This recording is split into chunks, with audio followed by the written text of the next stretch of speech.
Hello, I'm Andrew McNaughton. I'm currently the chairman of the company that looks after High Speed 1, the first high-speed railway in Great Britain, as well as a lecturer at the University of Southampton. Some of you will know me in the Czech Republic for the last 5 years of advising the government and the infrastructure manager on the development of high-speed rail for the Czech Republic. But this discussion is about the stations of the future in the principal cities of the country. Stations sometimes are not given the priority they need. If you're a passenger, you may use one train, but you'll use at least 2 stations.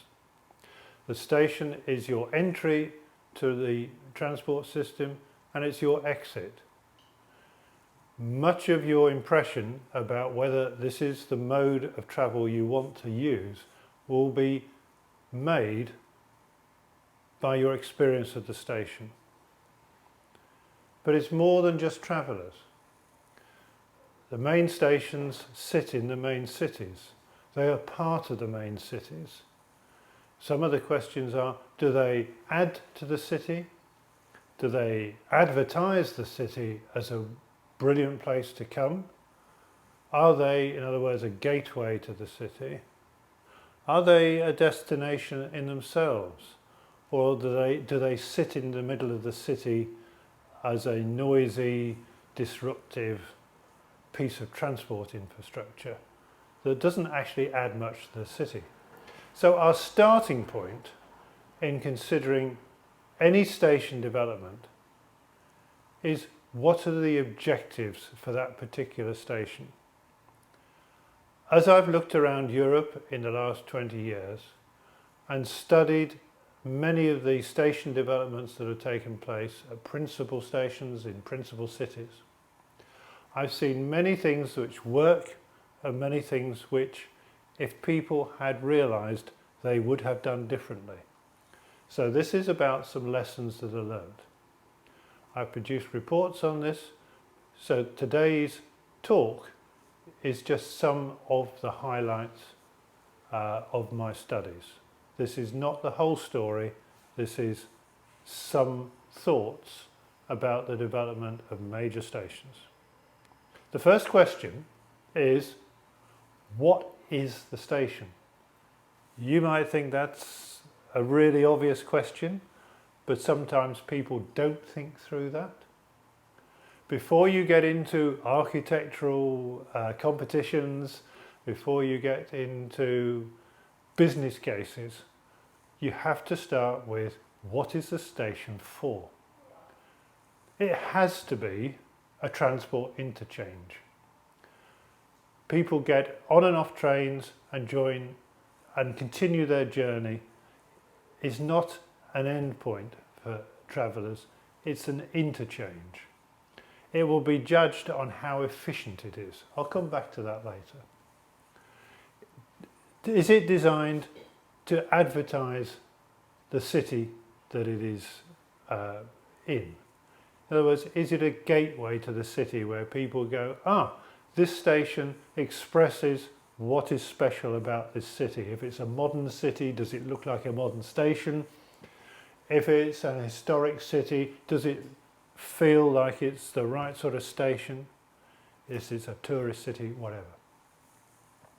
Is it a destination? I mentioned a destination for people not using the train. Does it have shops? Not just for the traveller's needs, but is it a place you come to do shopping? A place where you come to browse for clothing or gifts or whatever? Or is it the type of place you come to get your everyday groceries? So what's its role in the city for the people that live around it? Is it a place where people come to meet? Has it got cafes and restaurants? Is it somewhere that in the evening is vibrant, is full of people enjoying the experience of dining or meeting or drinking in the station. If it's in a city, are the sorts of facilities it's providing, are they things that are needed in that area, or do those things already exist nearby? In other words, does it end up competing with the surrounding area or complementing the surrounding area? If it's in an area of restaurants and bars, why would you want to put more restaurants and bars in the station? You'll just take the business away from the local area. But if it's an area, if it's in an area where there is a shortage of restaurants, maybe it can add to the area. I said it needs to be an efficient transport interchange. How is it connected to the city is the next question. What are the ways that people get around the city? And are those ways brought right into the station? If it's a city where, and I'll give you an example later, where cycling is the most important means of travel, then you give priority to the cyclist. If it's an area where, like my home city, London, where the metro is all important, then you give priority to the metro. If it's somewhere where there's trams are more important, you give priority to the trams. You have to think how people get to and get to their destinations passing through the station. Finally, a station is all about humans, all about people. It's not an architectural wonder. It's a place that's used by people. And if it's a main station, it's used by millions of people.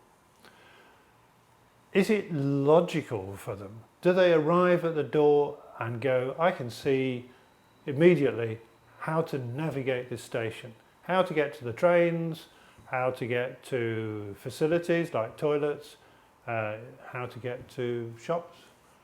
Or do I stand there looking puzzled because it's all mixed up, you can't see where to go easily, you're reliant on signs, but the signs are written by somebody who understands signs and not the travellers themselves? Is the lighting attractive? Or is it a place where you think, I don't like the atmosphere here? At 10 o'clock at night, does it still feel an attractive place to pass through, a safe place to pass through? Is it still busy with people? The easiest way to keep a feeling of safety is to have a busy station. Or is at 10 o'clock at night it empty and echoing, except for a few rowdy youths in the corner, the odd policeman? How do you keep the station busy whilst it's open and feeling attractive and safe? Once you've set out what are your priorities, how you do it, then you can get into design. Now let me show you some examples of what's been done well and what's not. And I'm going to take my station first, one of the station I'm responsible for amongst the other things in Britain, which is London St Pancras. It's the big station you see in the centre left of this screen. It's an historic station, 150, 170 years. It's just celebrating its 170-year birthday. The front of it is all with a maximum heritage protection. It has an overall roof that was the biggest in the world when it was made. And then we had to double the size of it to accommodate international trains. And you see beyond the heritage station a completely different structure, a very modernist structure. We didn't try and copy the existing station, we added a modern station to it, but it's one station. But there are challenges with this station. It was designed to be a destination where people would arrive from continental Europe and go, wow, London is an important place. It was designed to be a shopping area of all types of shops. Near the Eurostar terminal area, there are what we call premium shops, fashion, expensive gifts. Further away near the commuter platforms there are everyday things like the food you might want to take home for the evening, or small gifts or flowers or whatever. And further round there are even supermarkets for the local population, because these facilities don't exist in the area of London that this station exists. The main means of exit is by metro, because the main parts of London are 2 or 3 kilometres away, the business quarters, the shopping quarters.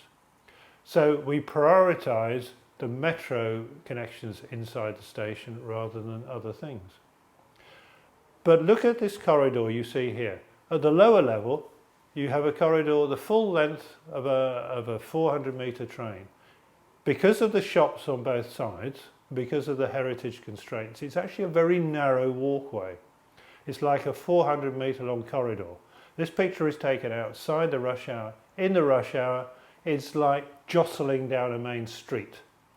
In fact, we call it the street. It's just not been thought through about how passengers, how users will go in it when all that space was given up for shops.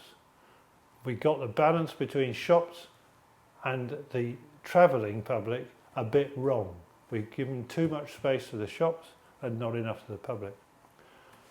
The platforms are accessed by 4 different entrances, and when you come into the station it's not obvious, unless you're very good at reading signs, where to go, and passengers regularly get lost, particularly those who are not everyday users.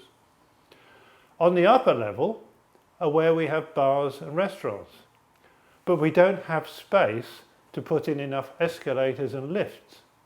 So the reality is the floor above the main floor is underused.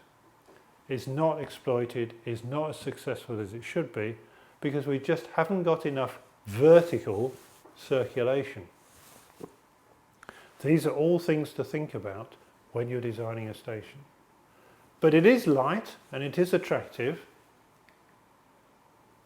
The entrances are clear, but as I say, when you go in the entrance, you see people stop and wonder where on earth they go. And if I just show you very quickly a simple plan, that entrance I've just shown you is down at the bottom centre of this plan.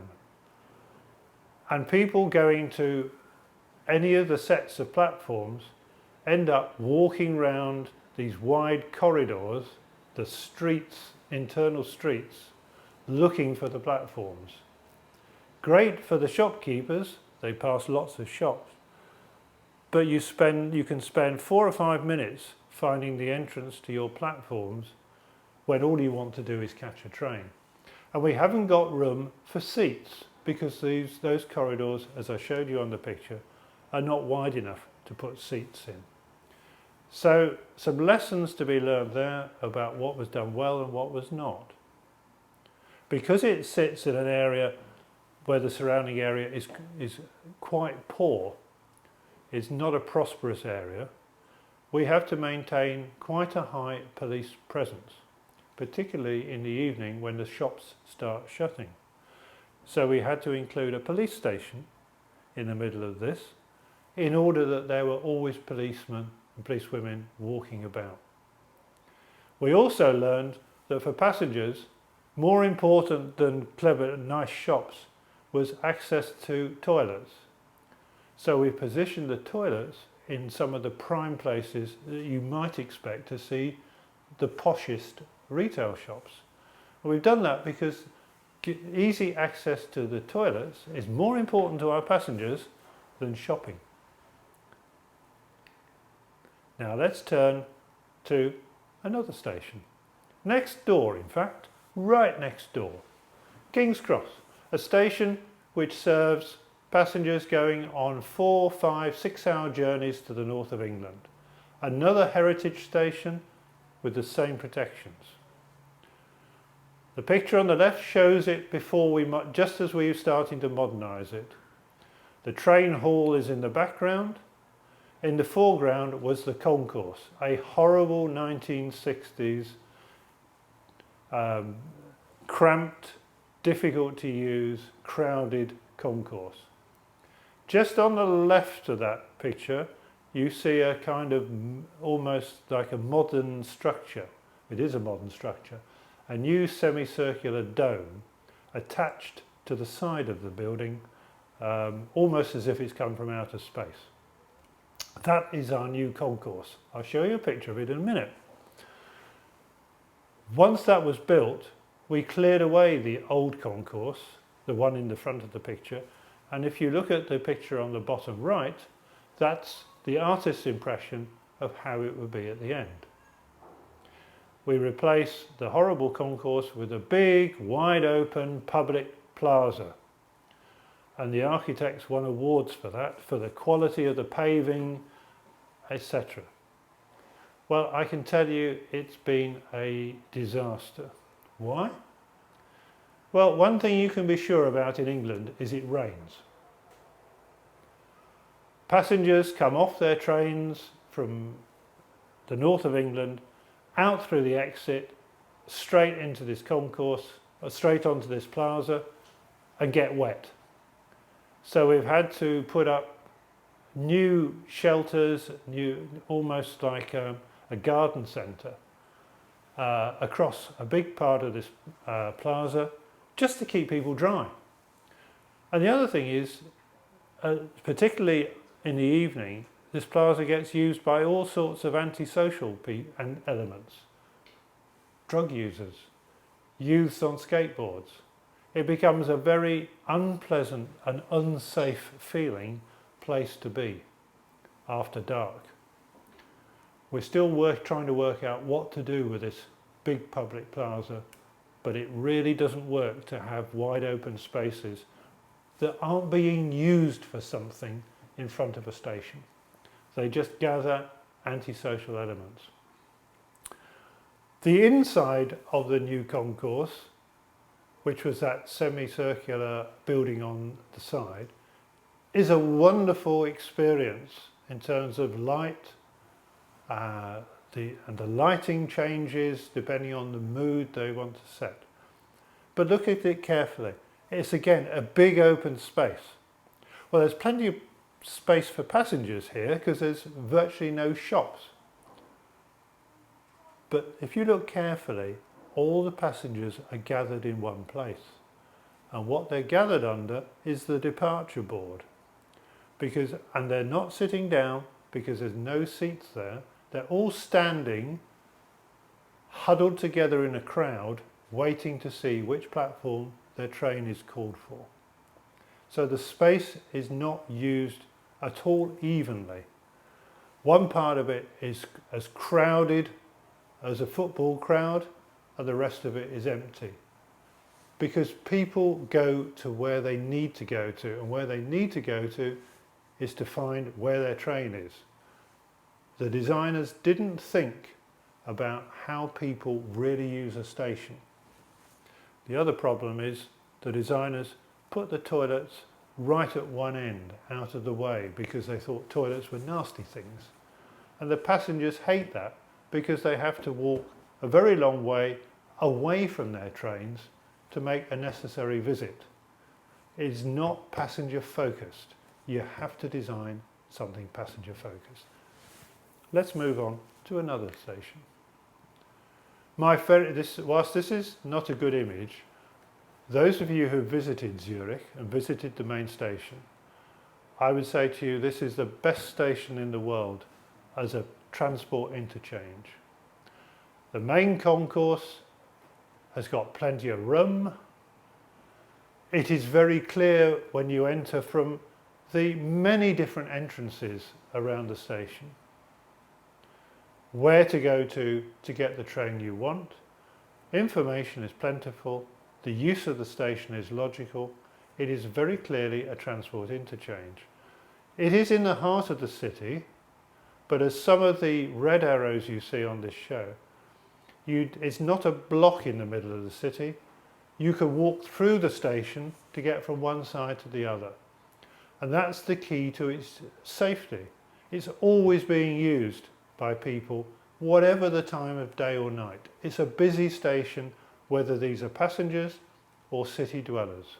It is part of the city. It's integrated into the city. It's not about keeping people out, as we tend to do at St Pancras in London. It's about inviting people in. And that's partly because it is right next to the premium shopping areas of Zurich. It's right next to many of the main business parts of Zurich.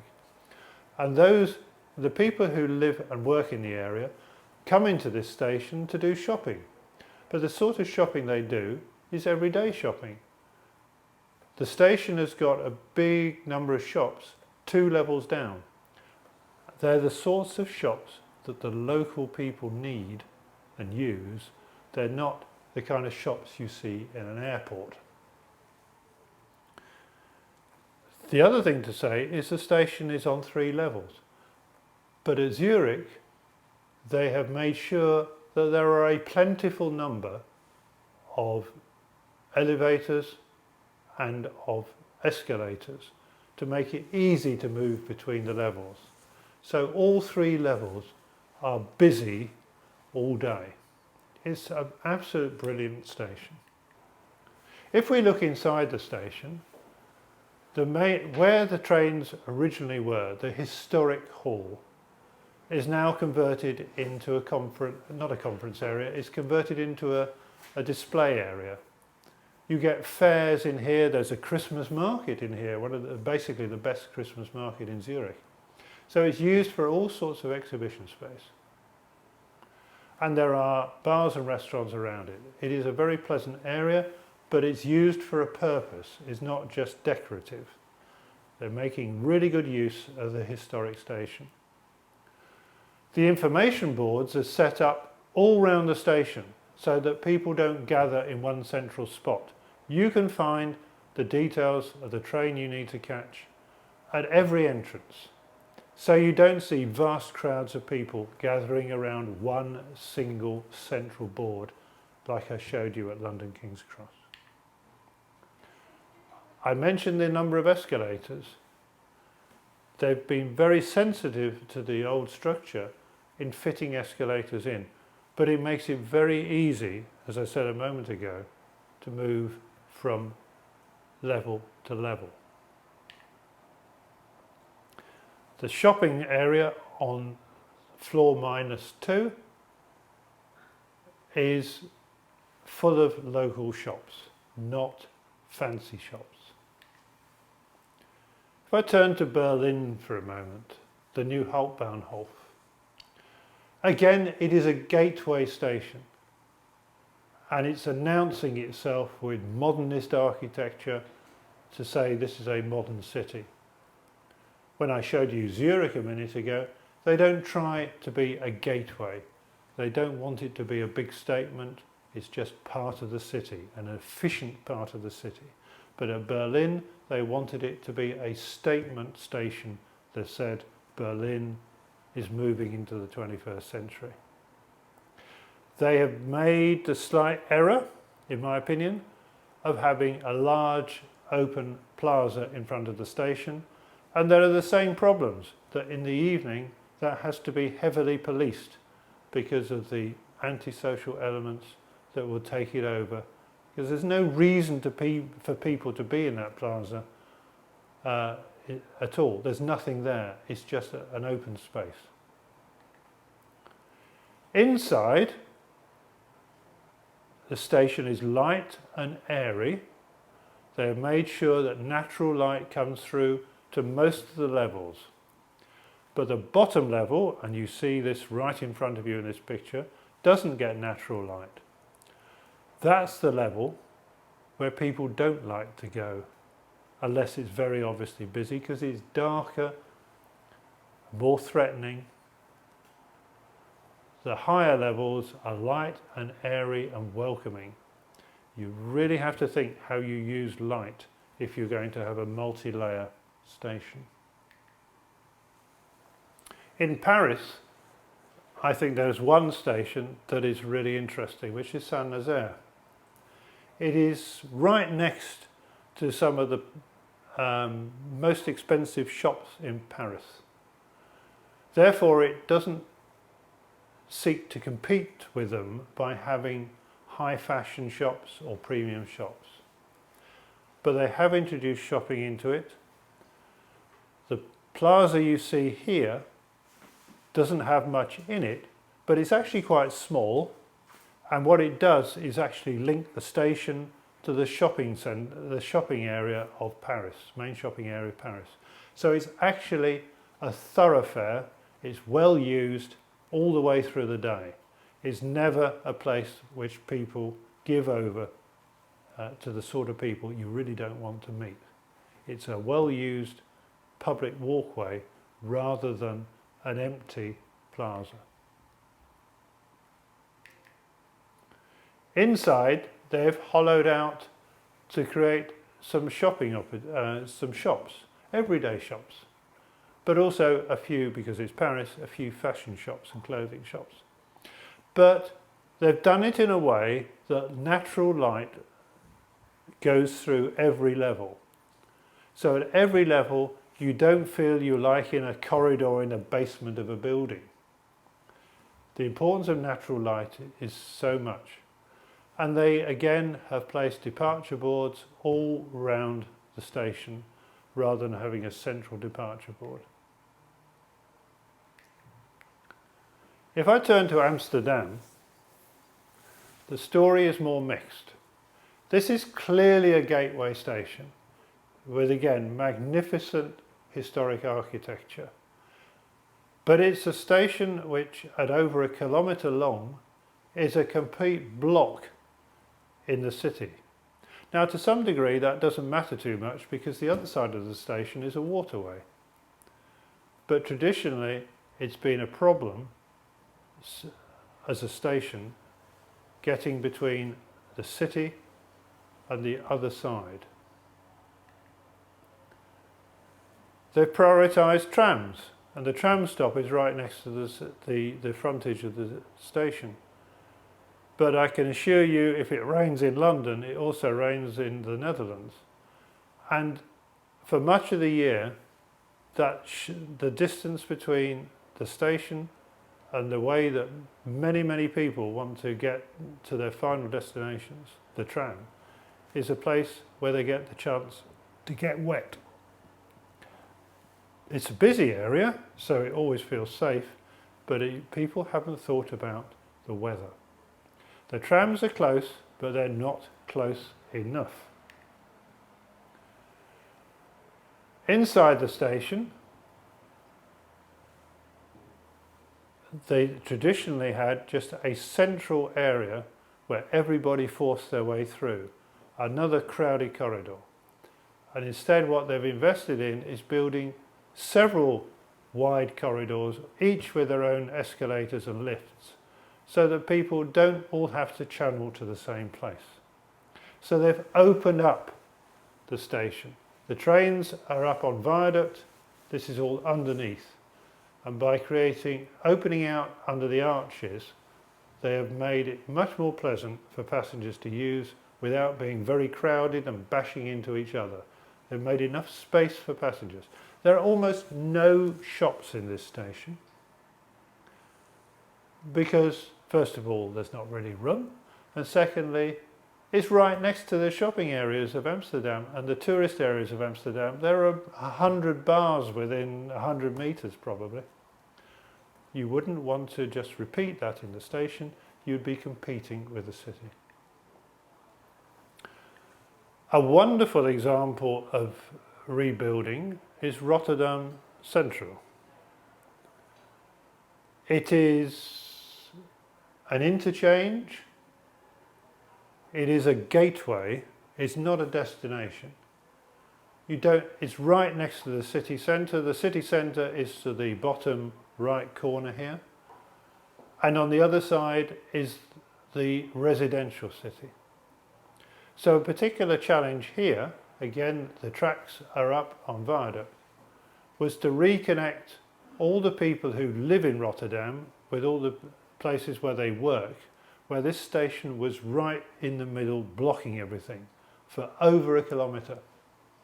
So when they rebuilt Rotterdam Centraal, they included several wide passageways, wide, well-lit passageways for people with bicycles and for pedestrians to go underneath the station without mixing with all the passengers with luggage, their own corridors, their own wide ways, wider than a road, which makes it safe and light and easy to cross between the residential area and the city area. They have reconnected people and stopped the station being a block. It is a gateway to Rotterdam, and the concourse reflects that in its architectural design. An important feature here was to move the roads away from the front of the station, to close the roads. Trams are very important in Rotterdam, so they diverted the trams as close as they could to the new concourse, and you see the trams there. Not probably enough protection to the weather, but at least they tried hard to do it. Priority leaving the station is first of all walking, and then, because it's the Netherlands, cycling, and then the tram. The private car is actively discouraged, and so the roads with private cars have been moved furthest away from the station to make room for people, to make room for bicycles, to make room for trams. That's the prioritisation of the station as an interchange. I would still say to you that that plaza you see there, late at night, is a bit miserable. It's too big, it's too empty, there's no reason to be there. It's not attractive at night. That's probably the one criticism of the station. Everything else works. Inside, the layout is minimalist, but it's logical. You can come out of the metro and go straight to the platform. Everything is in front of you. You don't need many signs. It's all clear and obvious. And passengers, even if they've never used that station before, do not look puzzled, stressed, worried, lost, because it is so easy to use. Many of the same ideas were put together in Utrecht, the third of my visits to the Netherlands. Here, the tracks are the same level as the surrounding streets. And again, it's a station which is acted as a blocker between the two sides of the city. On the left here, you will see the main commercial city, and on the right was a former industrial area, which is now the exhibition centre of the whole of the Netherlands. And the big building you also see there is the headquarters of all the city authorities.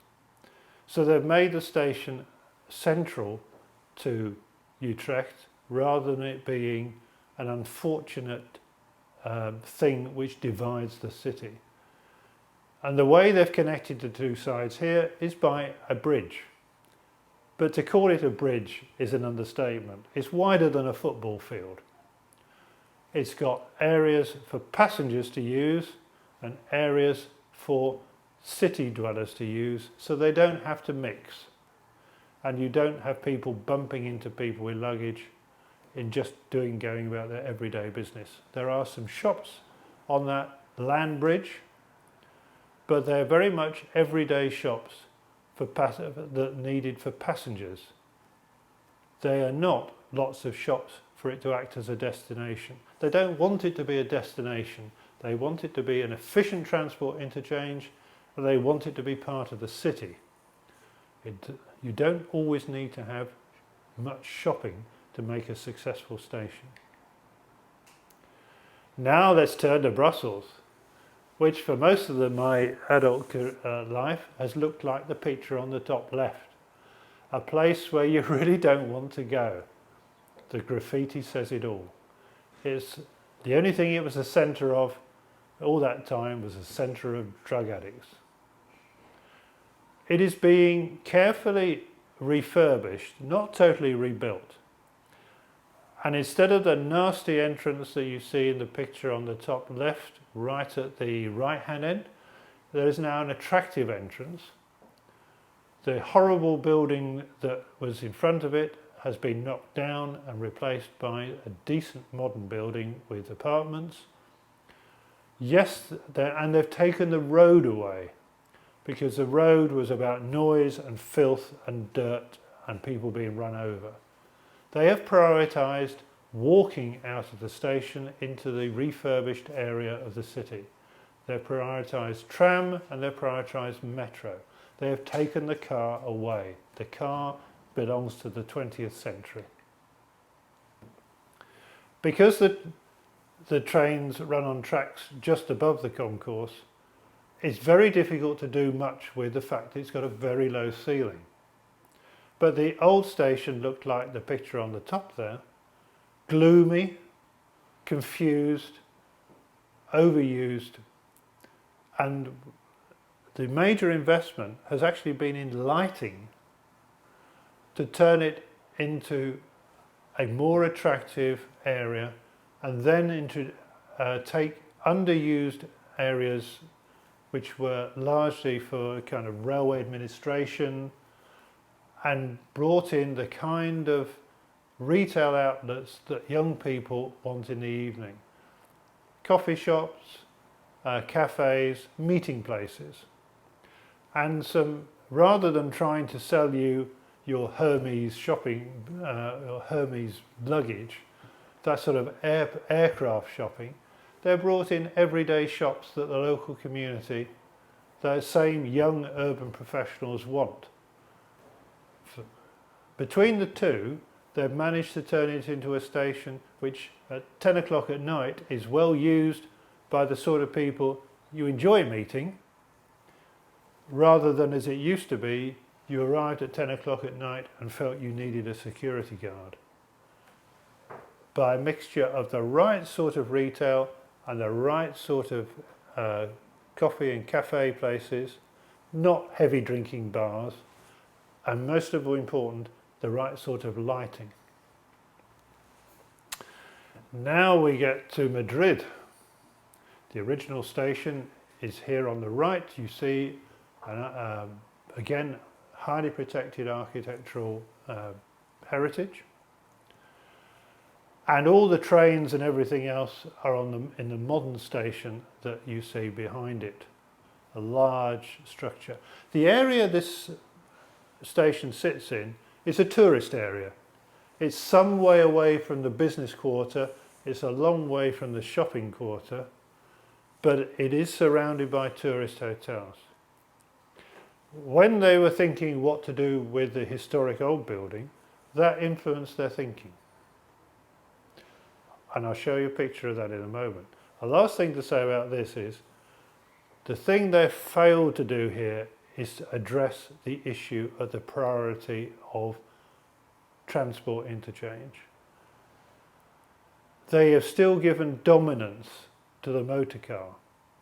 So when you come out of this station on foot to get to all these tourist areas, you have to mix it with a motor car on big wide roads. It is noisy, it is dirty, it is unsafe because of that. They haven't got the priority between the motor car and the public transport right at all. So inside that historic building, they've created a space of restaurants and bars, because that's what there was a shortage of in the surrounding area for all the tourists. And it is fabulously successful as an evening venue. But as a user, it's an awful station.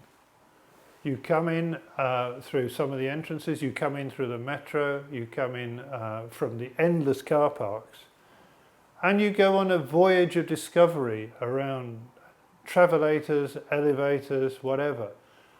And it's not unusual to take 15 minutes to get between the entrance of the station and the platform. I haven't got time here to explain the detail to you of that, but the shopping has been given priority to the design of this, and the architectural appearance, and the poor passenger is the person who loses. People like Atosha for eating and drinking, they like to look at it, but I haven't found many people that like using it when they've just missed their train.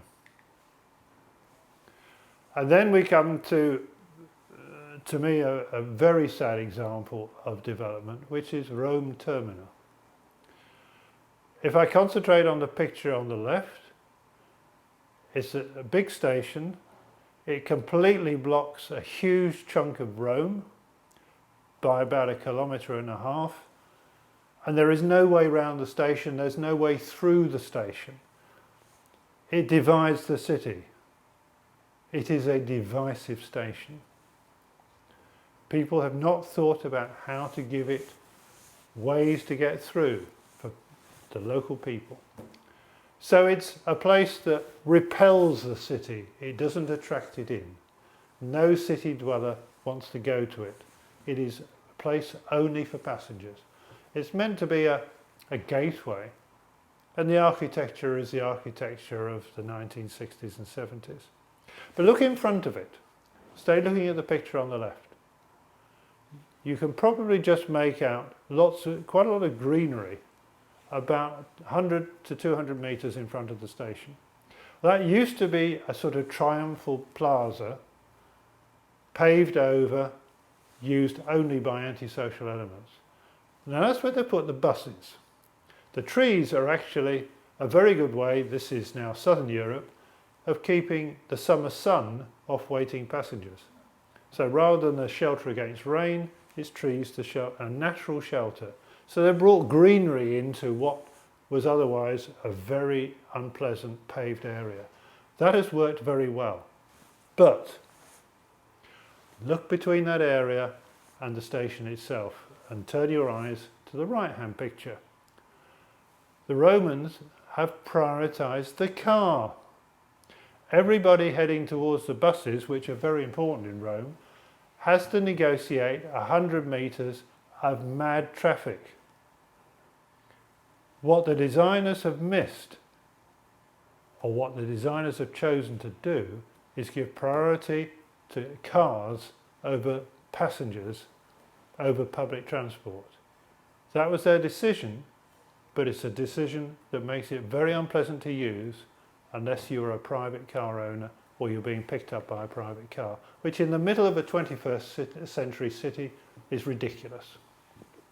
Inside the building, the original concourse, which is a picture on the left, has now been populated by lots of shops. But the policy has been to maximise income. All the shops are almost the same. There are 47 varieties of shops selling you mobile phones because they offer the highest rent to the railway. So it's not an attractive place for anybody to shop. It's attractive for the income it gives in rent to the owner, but as something which is useful for passengers or something which draws the local public in, it's a complete waste of time. This is a very clever way of using space. And such eating areas there are being pushed out of the way, again, 10-15 minutes by escalator and lift to the platforms. So the opportunity of having more pleasant eating places, more useful things, has been missed because the priority was given to the rent that mobile phone shop concessions were prepared to give. And here's my final station. This is in Britain. It's at the heart of the country. It's the most important station outside London. So it's not in the capital city, but it's in a big city. Birmingham New Street is situated right in the heart of the city, next to the main shopping area, next to the main business area. It's basically a commuter station with some long distance travellers. When it was rebuilt, the priority was given to retail, even though it's right next to two other major retail centres. It's been populated with over 100 shops, but they're the same shops selling the same product that you can get 200 metres away. It's competing with the local area and not competing very successfully. Why would you want to come to the station to do your shopping that you can do in the middle of the shopping centre? If I look at a plan of it, that whole big opportunity for concourse above all the tracks has been closed in by all these shops. So there's very little space for passengers, despite the fact this is the most important interchange station outside London, where passengers change trains as well as come to Birmingham. Inside, as I said, the grand architecture means it is a destination station, it's a gateway station, but as a public transport interchange, it is awful. All the passengers are corralled like sheep into a very small area.